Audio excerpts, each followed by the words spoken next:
What up, y'all? It's your boy, One Sir Grove, OSGOE, and this is episode 107. I said 107. This is the 107th episode of C4CW, casting 495 celebrities worldwide, and I am your host. I hope y'all are having a lovely, wonderful day, pleasant day, night, evening, wherever you are in the world. Today's topic is franchise business from coast to coast, 495 in overseas. In other words, my boys out west, they got 495 going out there. Out here, we're 495 east. We franchised. Opened up different shops coast to coast. And so what we're doing, man, is we have just revamped our projects and taken steps to move forward with a new era of hip-hop rap and media production. Not just hip-hop rap. We're doing things that you never thought that we would do. We're doing synth pop, man. We're doing electro. We're doing music mashups that you just would have never expected us to do. We're doing some unexpected things, man. And it's just kind of like, you see people in media and 1 minute they're with this entity and the next thing you know, they've fired everyone who was working for that person. And you're like, how is that possible? They were just yelling this out the other day. And, man, I'm just saying though, I've always been a fan of Tekashi 6ix9ine. You feel me? Like since day one. And man, whether it's true or not, or it's just a publicity stunt, man, I support dude. Like I like his style. He's a brilliant marketing genius. And we have our own brilliant marketing genius that we bring to the table as well as 495. Because man, we're a legacy group. We're a legacy group. We're some older dudes who aren't too old, but we're some older dudes that ain't millennials. We're from Generation X. We are not millennials. And man, we have a handle on this fucking rap game. We know how to do this shit properly. And like, we don't sag our pants. That shit is stupid as fuck. We just don't do that, man. And we're some gentlemen. And we're fraternal in that way, man. We come from our own secret fraternity, going way back in fucking time. And man, we do things in accordance to and with a strict rule book. Like we play out of a rule book, man, out of a playbook, and we run fucking that football, bro. Like we run it, okay? And fucking we do it properly. We do proper shit. We act obnoxious, man. We have our antics and our gimmicks and shit. But when it comes down to it, we're board members. We're all equals. We're all chiefs under one roof. And man, fuck, really we're a private military company, you know what I'm saying? But we're also arts and entertainment and media. Like we come from the Wild West, man. We grew up during a time of gang wars, police, drug, crack, gang wars and shit. And I've already talked about that extensively. So now we're corporate. Now we're corporate level. Now we're on some high-rise skyline type shit, man. And it's real, man. Ivory fucking tower. You feel me? Like buying up stocks and shit, man. And making investments in the stock markets globally. So, man, we've taken this thing far and wide, and we've come a long fucking way, man. And we give shout outs to everyone who has supported us since day fucking one. And supporters at any time. Anyone who's ever supported us, man. Thank you. Thank you sincerely and genuinely. And if I say that shit, man, I fucking mean it. So I've been ultra focused lately, man, like a coherent laser beam and shit. And, man, I ain't been getting as drunk as I was when I first started the show, because I mean, in reality, man, actuality, people who know me, I have an academic, scholarly side, and I can't always be getting that fucking drunk, man. I can't always be doing the Dudley Moore Arthur move, like sketch from the movie Arthur. That movie's dope. Sometimes, man, I just be like, fuck it, man. I'm athletic, I'm an athlete, and I just be doing some, I just be doing some athletic shit, man. Some CrossFit type shit, kung fu kick, type shit, man. And man, I be on point though. Highly fucking productive. And all my boys, all my dudes, all my guys, they're all highly fucking productive.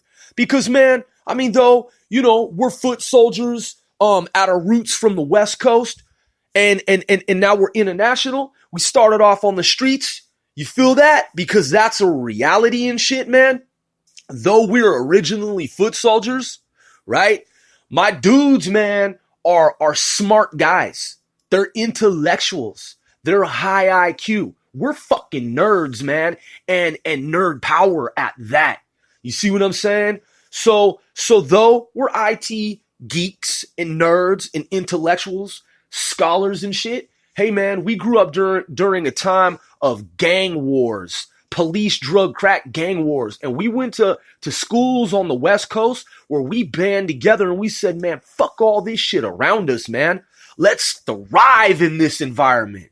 So we fucking, man, we were already on the streets and shit, riding skateboards and bikes and shit. And then motorbikes, motherfucking, muscle cars and shit, fucking SUVs and shit. And I mean, I've already talked about this whole thing, man, about how we had our encampment, we had our blocks, we had our parts of town, we did our thing in the city. Cause man, it was some illmatic shit like Nas talks about, man.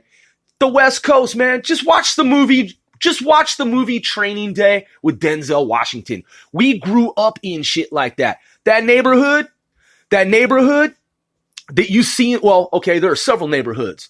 The Bloods neighborhood called the Jungle in LA, our neighborhood to the north of that was just like that shit. Just like that shit. And that's real shit on gang file. So, at any rate, man, I'm not glorifying any of that. I'm just saying our neighborhoods, our communities became like that shit. So, man, all we wanted to do was play fucking Nintendo. All we wanted to do, man, was ride our skateboards and bikes and shit. All we wanted to do was be young men, graduating from high school, going on to have good jobs and shit at top companies. But motherfuckers wanted to burn out the hood, bro, and trap. Okay? Niggas, I'm talking about like Manuel Noriega type niggas, okay? Cartels and shit. They wanted to fucking flood our neighborhoods with drugs and gangs and guns and all kinds of fucked up shit. And honestly, man, I've already talked about this at length. So at point, as I had said many times, we went back to school, man. We went back and got trained up. We fucking stayed the course and shit. We got our certifications. My dude, he's an electrician. You know what I'm saying? He got his electrician's license. You feel that? Journeyman, my homeboy, man, he does, freight, commercial shit. You know what I'm talking about? I know dudes that are real estate dudes. I know dudes that are computer scientists. I know dudes that are actual life scientists. I know people that are mathematicians. I'm talking real fucking math PhD professors. You feel me? I know dudes that are military that fly fucking jets and helicopters. I know niggas that are crypto that break codes and make codes and shit. Man, I know dudes that work in molecular biology. I know all kinds of niggas, all kinds of people, man. I know all kinds of folks. So my point is this. That shit, man, was and is so real that we had to write about the history of it all. And so how do we do that? Well, we make it into a comic book, man. we make it into a movie. We make it into many books and storylines and different tales and sagas and quests and adventures and what have you. Because, man, that history, man, is there, and it's not going anywhere, and it needs to be known in some part to the world. So we channel our energy, and we are productive, and we produce media content. And the media content is often representative of our past and what we went through on the streets as foot soldiers, as fucking street commandos back in the fucking days, man, coming up with ninja stars, shurikens and shit.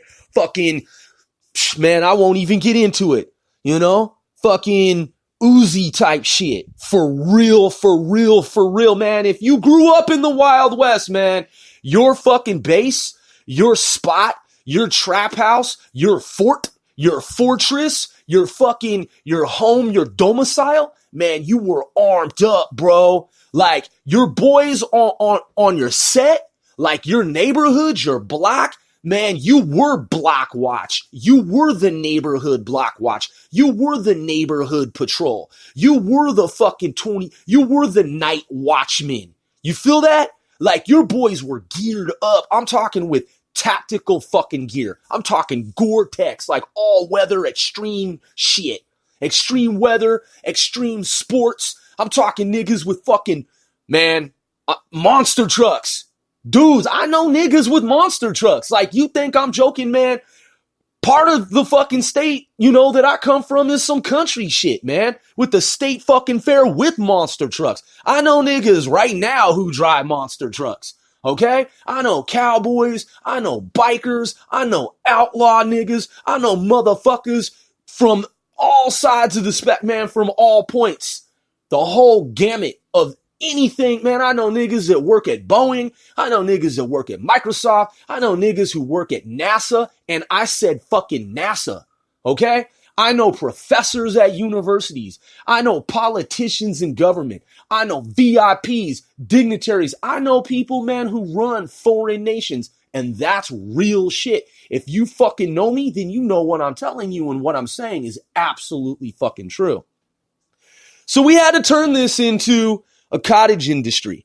We've been interviewed in the news for concerts and promotions and marketing and advertising. And back in my first few years of college, I think it was my third year of college, we were interviewed by the local newspaper, and they were like, I met this dude, he was hella cool, right?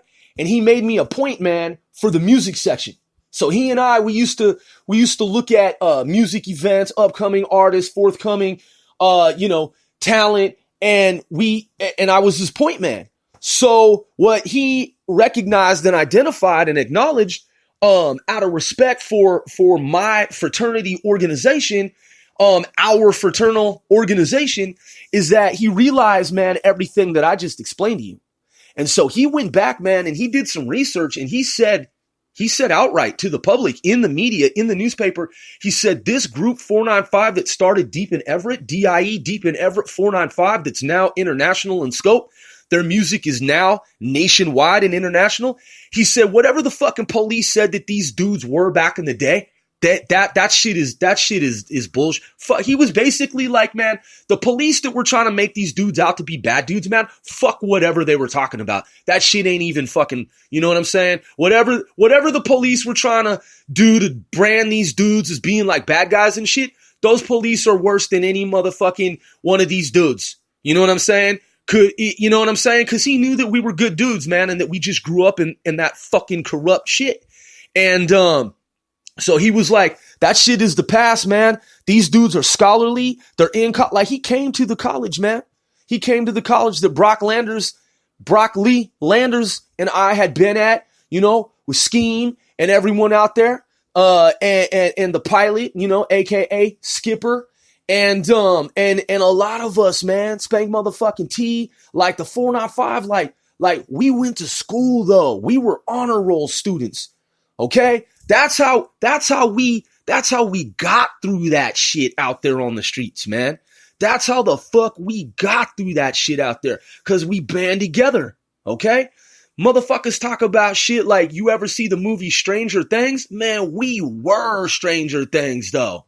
You see what I'm saying? Like, I mean, I'm just being honest, man. Like, we grew up in the fucking 70s and 80s. We grew up doing all that shit you see in those movies, man. The Goonies movie and shit. Any of the movies, man, from the 1980s and shit. Elliot with E.T. riding the bike, man, nigga, that was us on bikes and skateboards. Okay? I'm just saying, like, the West Coast was fucked up in some regard. In some respect, man, there was a time where you could just be walking down the street wearing an LA Raiders jacket and the police would jump out and beat your motherfucking ass, take your shit, take your pager, take your money, take your hat, take your jacket that you just bought. Your starter jacket probably cost you like $300, $400 at the mall. You probably got that shit because you're only like 13 years old. You know what I'm saying? You probably got that from mowing lawns and shit, man. Doing landscaping for like someone locally, man. Helping someone out, raking leaves, shoveling snow and shit. Motherfucking, you saved up for that shit for a grip with your allowance, man, and just working around the neighborhood and shit, sweeping sidewalks, man. Motherfucking police come up and just take your jacket. This is gang related. You're, man, fuck, little gangster, little pee-wee nigga, little pee-wee wannabe gangster. And you're like, dude, I ain't even in a fucking gang. And they just take your property, man, like some fucking Nazis. They just Nazi your shit, man. They'll just Gestapo wannabe your shit. You know what I'm saying? They'll just fucking wannabe Nazi Germany America your shit and just strip you of your personal fucking property and be like, this is gang related, even though it fucking wasn't. You know how many people they did that shit to, man? You know how many people they fucking did that shit to, man? They did it to tens, hundreds of thousands. Tens of thousands going into hundreds of thousands, man. They just shook people down, man, and just took their money, took their fucking phones, pagers, cell phones, pagers. I'm talking about expensive technology, man, the niggas saved up for. You know what I'm talking about? And they would just keep taking shit over and over and over again. Basically just stripping you of your rights, stripping you of your personal property and belongings until you had nothing. They just keep doing it until your hood was burned out. Okay? And niggas was on some shit where you were blacklisted. You try to go get a job somewhere, and it's obviously some bigot, you know, some fucking bigoted corporation. Nah, you can't get hired here because you're a drug dealer, because you're this, because you know what I'm saying? Because you live in the hood and you're in a gang and all this shit. And my friend's a police officer, and we know that you're involved in like, you know, gangs and drugs and crime. And it's like, that's interesting. You actually are. You motherfuckers are. And that's how you tried to take over America before 9/11. That's how you try to set this whole shit up to make it like fucking Nazi Germany in America, like Man in the High Castle type shit. Yeah. That's what the fuck y'all niggas was doing back in the day. Gang banging and selling drugs with the cartels, the Medellin and all these different fucking groups and all these motherfuckers and doing shit in Libya and Iran and all these different countries with the Shah, Reza Pahlavi or whatever the fuck dudes, whoever, you know, that was in the exile. You know what I'm saying? Mandela effect. I don't know. Let's look it up, actually. Let's look this dude up. Let's see what was going on with the Shah when the Shah was, when he was exiled. Hold up. Let me get it. Let me get his name straight for the record here. We're going to look this up on the web. We're going to go back in time here. We go back in time and look at the Shah of Iran and bring this up here, man. Going back 1953. And this is Wikipedia if y'all want to look this up here. So if y'all didn't know, if y'all millennials and y'all didn't know, this is the dude. So it says the 1953 Iranian coup d'etat, known in Iran as the 28 Mordad coup d'etat, was the overthrow of Prime Minister Mohammad Mossadegh. I don't know how to fucking pronounce Mossadegh. In favor of strengthening the monarchical rule of Mohammad Reza Pahlavi. Did I get that right? Mohammad Reza Pahlavi. On 19 August 1953, orchestrated by the United Kingdom under the name Operation Boot. Okay? So check game, man. This shit with this shit with Iran and all these different countries involved, because it wasn't just the UK, it was Echelon, which is many different countries, the United States, the United Kingdom. Let's look up Echelon. Let's talk about Echelon. Let's see what it says about Echelon here in Wiki. Let's see what it says. It says, originally a secret government code name, is a surveillance program, SIGINT, Signals Intelligence Collection and Analysis Network, operated by the U.S. with the aid of our signatory nations to the UK-USA. That's Yakuza Security Agreement. And basically, I'll just say as a side note, Yakuza means that whatever the British and whatever the Americans, whatever the United Kingdom and America has in terms of intel, it shares the intel. All right. So you can't hide intel from each other. That's the Yakuza security agreement, essentially. And then it goes on to say Australia, Canada, New Zealand, and the United Kingdom, also known as the Five Eyes. The Echelon program was created in the late 1960s. So you see how we went from, you notice how I mentioned Iran. I mentioned Iran, the coup d'etat that took place 1953. Now you see how I'm moving forward? I'm moving forward in time. This is the 60s now. The Echelon program was created in the late 1960s to monitor the military and diplomatic communications of the Soviet Union and its Eastern Bloc allies during the Cold War, and it was formally established in 1971. Now we're in the 1970s, okay? So going from the 60s into the 70s, man, shit, dude. Just go online and wiki world history 60s, 70s. Man, who the fuck are we going to start with here? Let's look up Cuba. What was going on with the United States and Cuba in the 1960s, man? What was going on in the 1960s? If you're a millennial, man, do you even fucking know? You probably listening to trap music and shit right now, right? Yeah, you probably listening to trap music. Let's see what it says right here. Cuba, United States relations are bilateral relations. All right, what was going on? Let's just ask the fucking computer here. Let's just ask Google. Speak now. Hey, Google, what was happening in the 1960s with regard to Cuba in the United States and relations thereof? Timeline, U.S.-Cuba relations, BBC.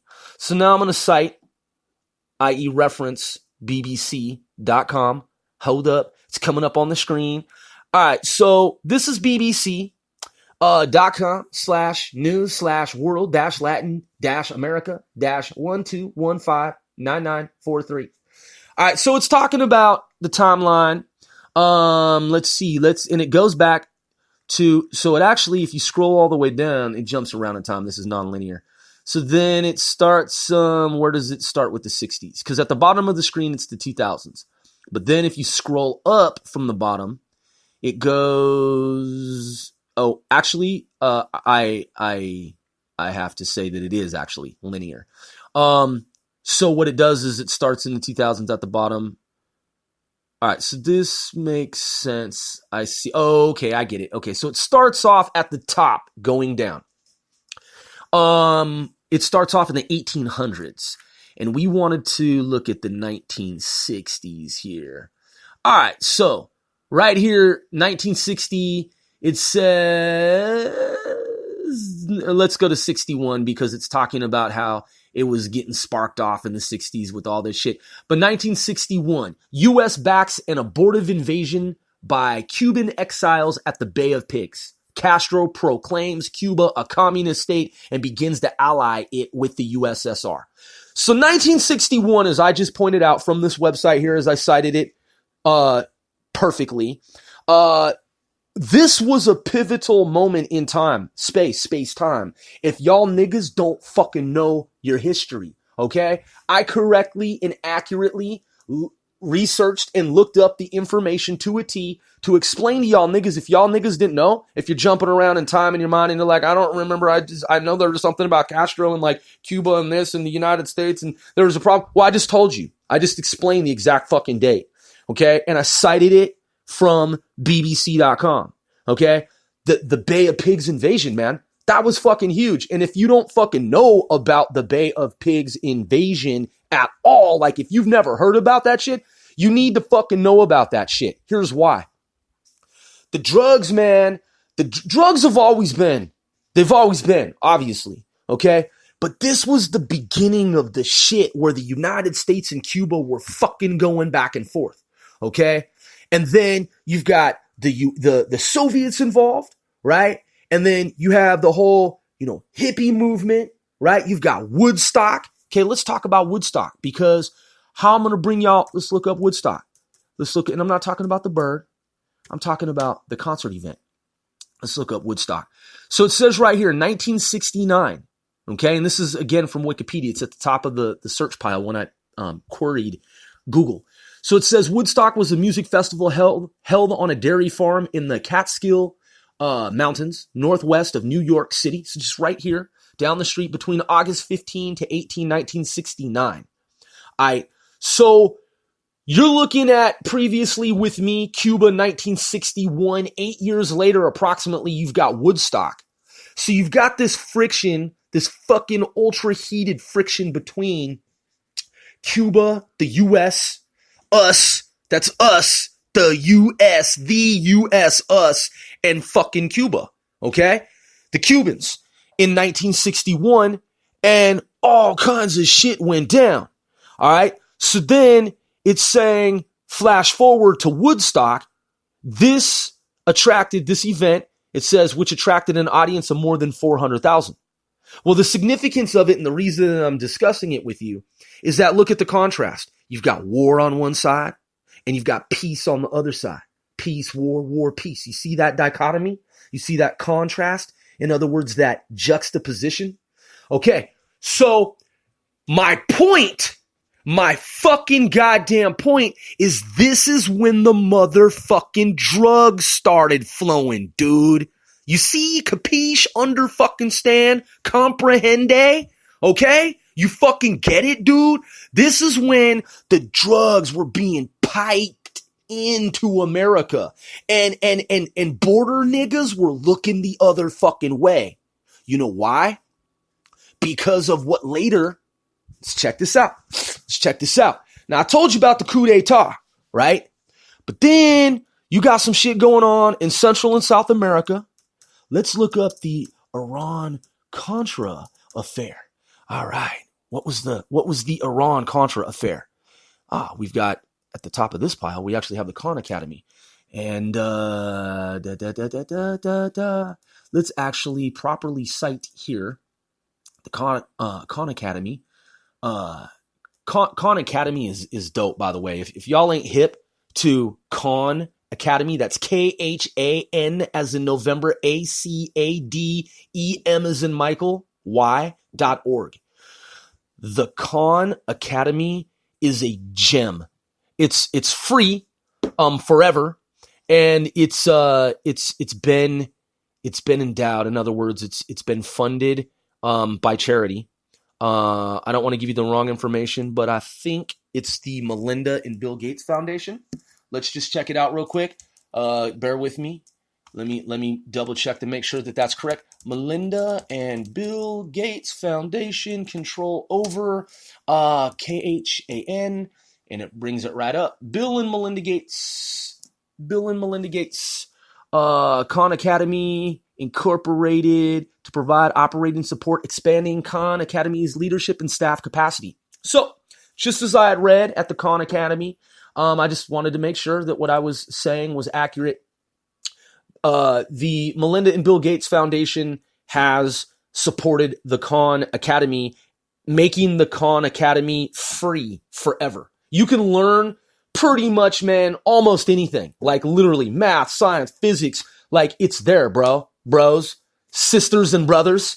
It is there at the Khan Academy. If you want to learn fucking pre-calculus, calculus, advanced mathematics, if you want to learn anything pretty much that you would learn in school, like K through 12, you can learn that shit for fucking free, okay? And Sal is a genius. He's a prodigy, and he graduated at the top of his class, I believe. I don't want to give you the wrong information. I've studied his different modules over time because I believe in his platform.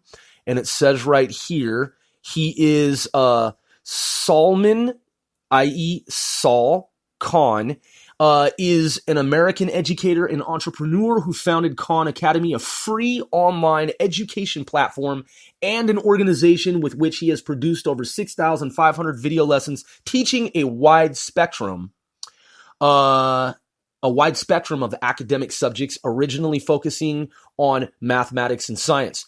Dude, if you haven't checked out the Khan Academy, check it out. I mean, seriously, dude, I fucking urge you to, because, man, if you went to school, and I'm talking about high school, and you finished high school with either a GED or rather a GED or diploma, an actual diploma as opposed to the GED equivalent to a diploma.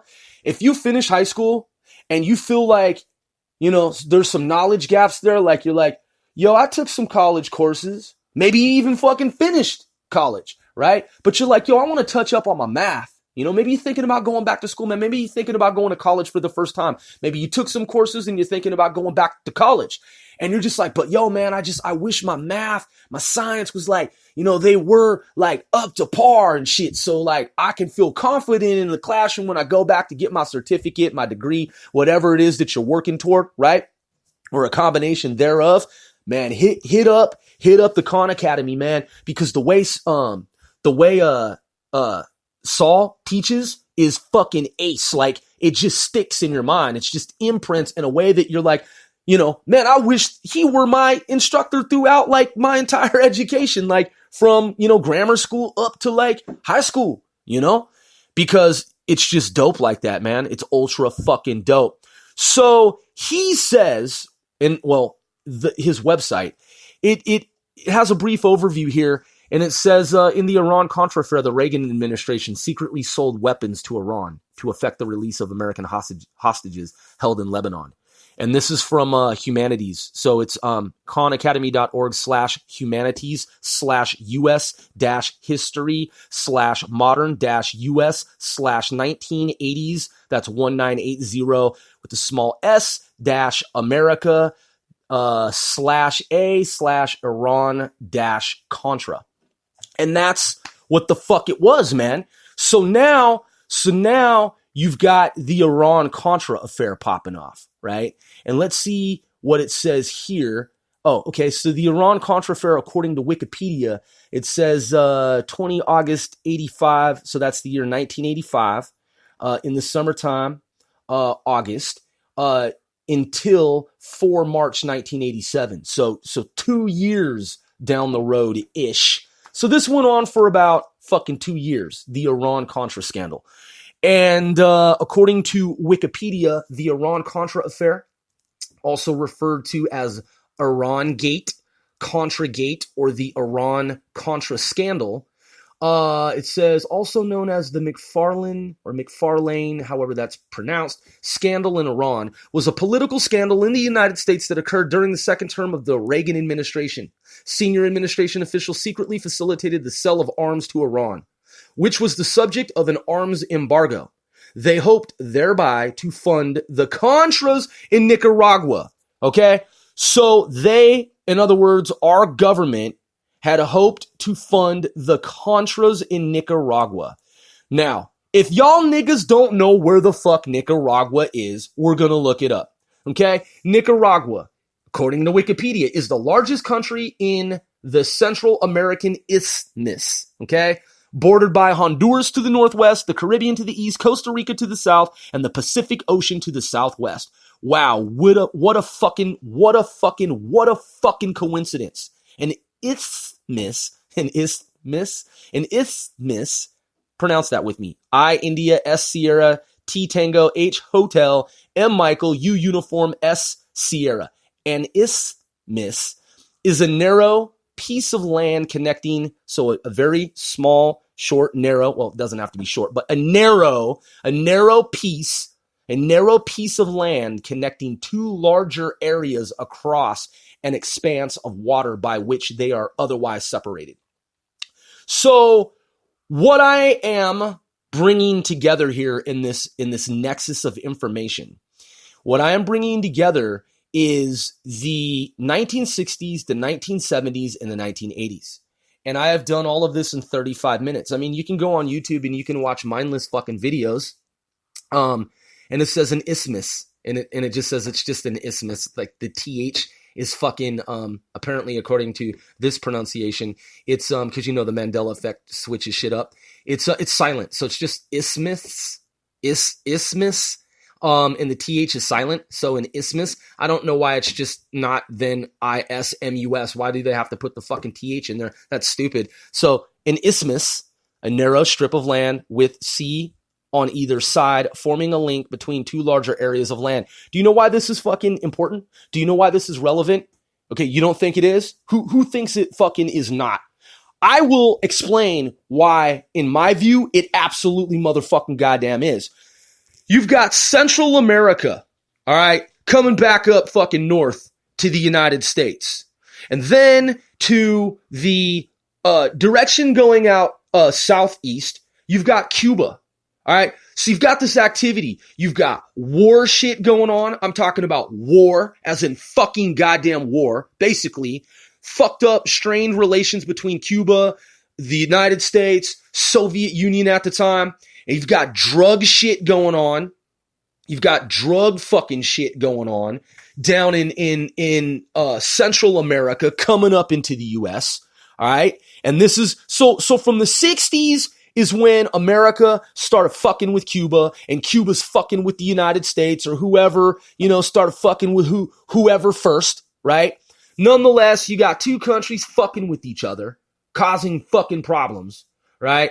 So then you've got nuclear weapons involved because the USSR, former Soviet Union, they wanted to strategically place ICBMs, fucking missiles and shit, nuclear tip missiles in Cuba during that time.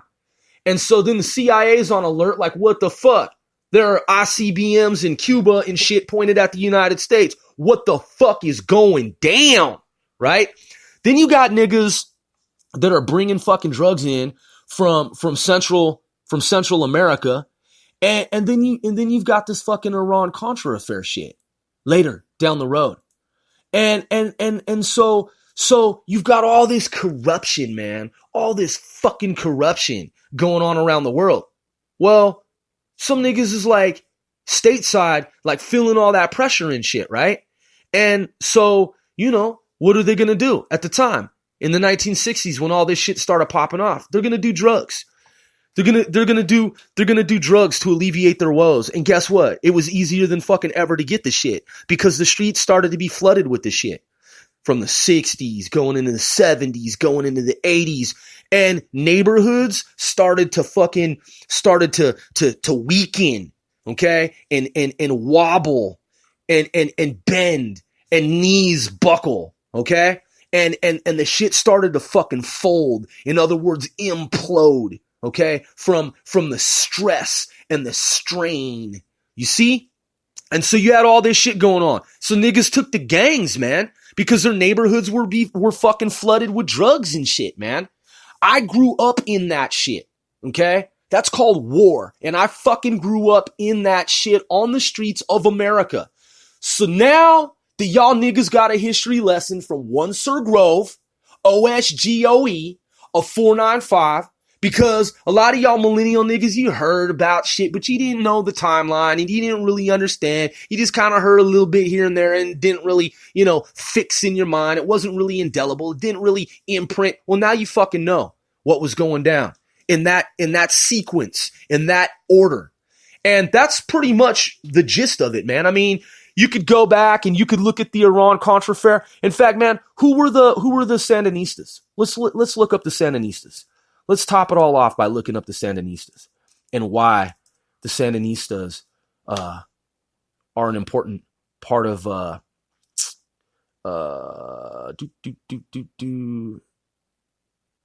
You know, this is really interesting, man. Let's take a look at this and see what the actual spelling is on. Oh, yeah. See, this is really interesting. The The Sandinista National Liberation Front is a democratic socialist political party in Nicaragua. All right, so according to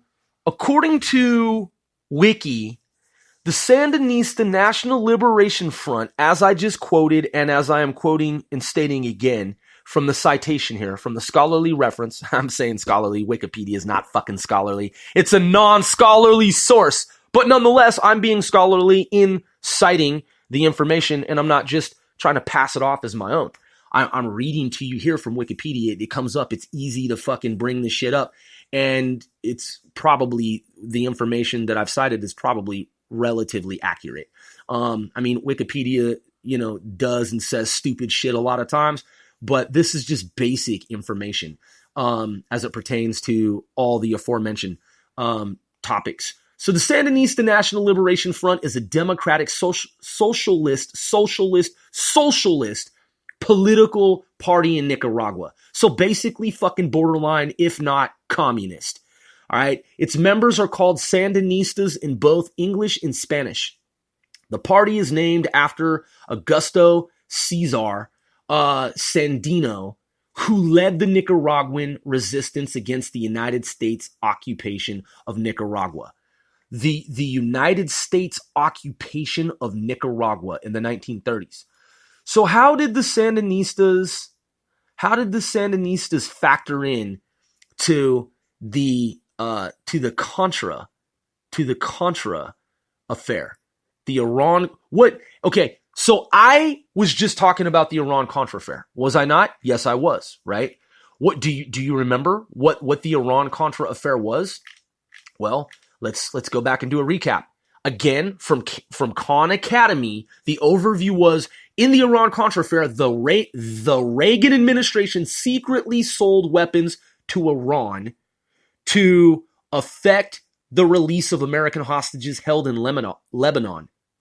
To effect the release of American hostages held in Lebanon. So why would Reagan sell weapons to Iran? What the fuck does Iran need weapons from us for? It says here to effect, to bring about, essentially, the release of American hostages held in Lebanon. Okay, so our country sells guns to Iran, and by doing that, somebody in exchange or somehow down the road, these American hostages are held in a country that isn't fucking Iran, but is another country. It's Lebanon. So you've got Iran and Lebanon. You've got Ronald Reagan selling fucking weapons to the country of Iran to release hostages held in another country that isn't Iran. And then it says here also in the overview, money from the Iran weapons sale then was used to fund the Contras. Okay, so get this. A group of guerrilla freedom fighters opposed to the Marxist government of Nicaragua. Do y'all niggas get what I just read? Do you understand that? Okay?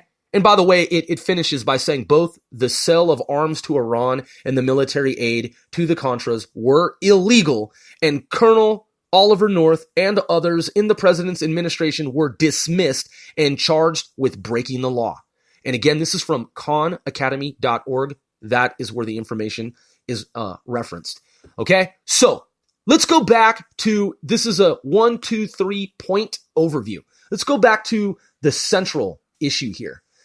The central point here, the central bullet, okay? Money, in other words, there's 1, 2, 3 dots, 3 bulleted items. Let's go back to the second bulleted item here. Money from the Iran weapons sale then was used to fund the Contras, a group of guerrilla freedom fighters opposed to the Marxist government of Nicaragua. What the fuck, man? I mean, are y'all niggas understanding and comprehending and listening to this shit about the Iran-Contra affair? So let's check it out, man. So do y'all niggas know where Iran is located? Let's look it up and see where the fuck it's technically located. Because a lot of people think that Russia is one place, but it's actually between it's in Asia. Russia is in Asia, and it's also in Europe. It's in Eurasia. All right. But a lot of niggas don't know that. So let's just be, and a lot of people, they also think that, Pakistan is in the Middle East. It's not. It's in Asia as well. Okay. So a lot of niggas don't understand that. They think that Pakistan is Middle East. It's not. It's in Asia. So let's look up Iran. Iran. This is Wikipedia. Also known as Persia. Officially, the Islamic Republic of Iran is a country in Western Asia. You see, that's why Grove is doing this, is to share intel with y'all so that it can be put into perspective. All right? So I'm being very careful with this information here. And just in case y'all think that I'm full of shit, here, let's look up Pakistan. Let's make sure that I'm not giving you incorrect or inaccurate information here. Let's go. Here, Pakistan. Oh, wow. Again, Grove is correct. It says right here, Pakistan, officially the Islamic Republic of Pakistan, is a country in South Asia. So you've got Pakistan, you've got Iran. All right. Now let's look at Russia. Where is Russia located? Russia. Y'all don't think it's located in Asia? Because y'all think that the Russians are what? I mean, if you're not Russian, Russia. Oh, let's see. It says the world's largest nation borders European and Asian countries. I mean, I just fucking said that, right? So again, I'm correct about that because I've researched all this shit, okay? All this intel, all this open source intel and information.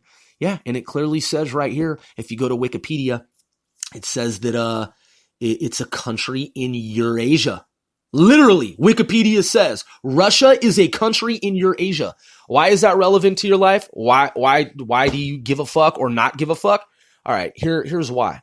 All right, so going back to the Iran-Contra affair as stated by Khan Academy, money from the Iran weapons sale then was used to fund the Contras, a group of guerrilla freedom fighters opposed to the Marxist government of Nicaragua.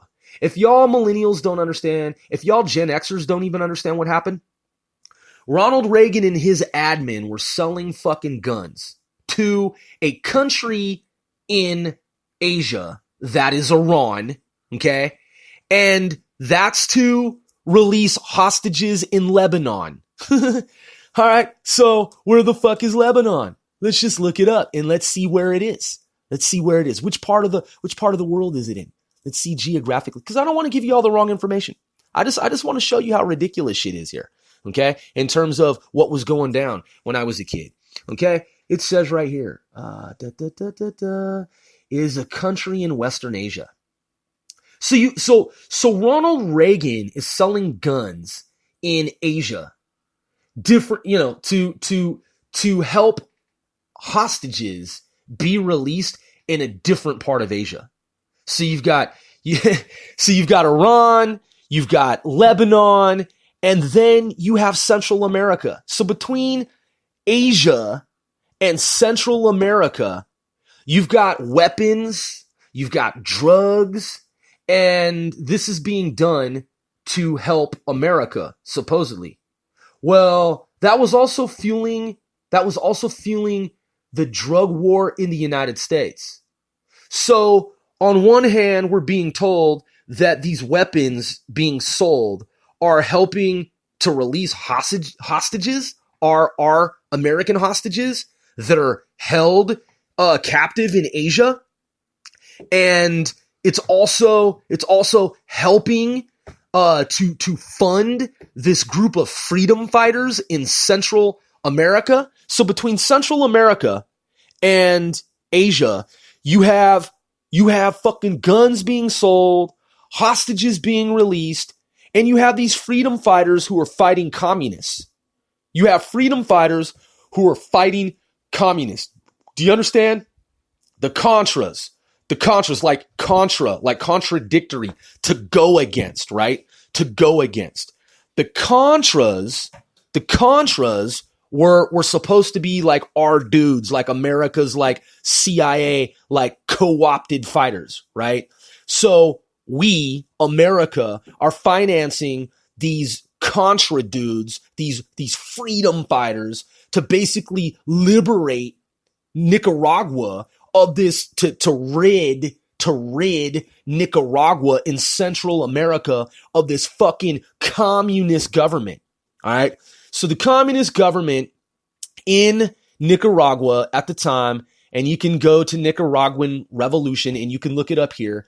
And then it says that the Nicaraguan Revolution encompassed the rising opposition to the Somoza dictatorship in the 1960s and 70s. Again, you see there, 60s and 70s. The campaign led by the Sandinista National Liberation Front, F Foxtrot, S Sierra, L Lima, and November, FSLN, to violently oust the dictatorship in 1978-79. So in Cuba, going back to fucking Cuba, you've got the Cubans with their communist shit, Marxist shit going on. You've got Central America with its communist Marxist shit going on. You've got Ronald Reagan selling guns in Asia to and then also providing dollars to Central America to fuck with the communists, right? So Ronald Reagan is fucking with the Islamic regime, right? The Iranian regime, and trying to do some destabilization over there in Asia, trying to do some destabilization in Central America. So from Asia in the East, coming back west, you've got drugs and guns. You've got fucking communists, motherfuckers that are trying to take over countries, and Ronald Reagan steps in and he's like, yo, we're going to send guns over here. We're going to send guns over here. We're going to make money over there. We're going to make money over here. And all the while, niggas is selling drugs on the streets of the United States. I'm at 52 minutes, man. You can go and watch videos on YouTube that are mindless. Niggas talking about trap houses and shit where, you know, they're glorifying and promoting, you know, drug shit, drug sales, and selling kilos and selling fucking Xans and, you know, all the OxyContin and fuck nigga oxys and nigga what, heroin, nigga opioid shit, whatever niggas talk about, whatever they say, whatever the lingua franca is, whatever the lingo, whatever the fucking colloquial expressions, niggas switch shit up all the time. It turns their drug fucking lingo. But yo, bottom line is, with my cadence, that shit is what fucked up my neighborhood, man. And I put it all into perspective for you in less than 60 minutes. You see, I didn't bust any raps, man. I didn't fucking say anything, you know what I'm saying, to glorify any kind of, drug dealing, any kind of racketeering, any kind of illicit business. No, I just told you, man, that 495 has a side of it that is academic and scholarly, academic and scholarly. And I said that with a firm and stern voice because, man, we went through all that shit, man. Weathered the fucking storm, you know, tougher than leather type shit, as Run DMC says, man. We were fucking foot soldiers and we went through all of that shit. That at the tail end of the 60s, we weren't even born then. But going into the 70s and then the 80s and the 90s, man, we went through all that shit with all them niggas, with all them motherfuckers, with all them drug pushers, with all them cartels, all those fucking gangs, all those mobs, all that shit. Now, man, we're just writing about it, man. We're just writing about the old days, man. The war years and post-war years. You know, and the times leading up to that shit, times of innocence and whatnot, some sci-fi little twist type shit, man. And that's what we're doing, man. Comic books, audio books, raps, rhymes, lyrics, movies, independent film, production, comedy, podcast, clothing, merchandising, investments in the stock market, Man, we're men. We're men, we're leaders, we're men, we mentor, we teach, we mentor, we teach, we help, we assist. We're a private military company, man, / arts and entertainment conglomerate, media, consortium, arts and entertainment, digital arts, music, entertainment. That's what the fuck we do. We're 495. And 495, it represents supersymmetric mathematics. That's what 495 means, man. It just so happens that DIE, Deep and Effort added up to 495. 495 is a universal concept. It's like if you look at Tesla numbers, 3, the number after 2, 6, 9, 369, 369, 369. If you look at that, if you understand that, if you know what that means, that's what 495 is. 495 is supersymmetric mathematics. Math supersymmetry. That's one of the secrets of 495.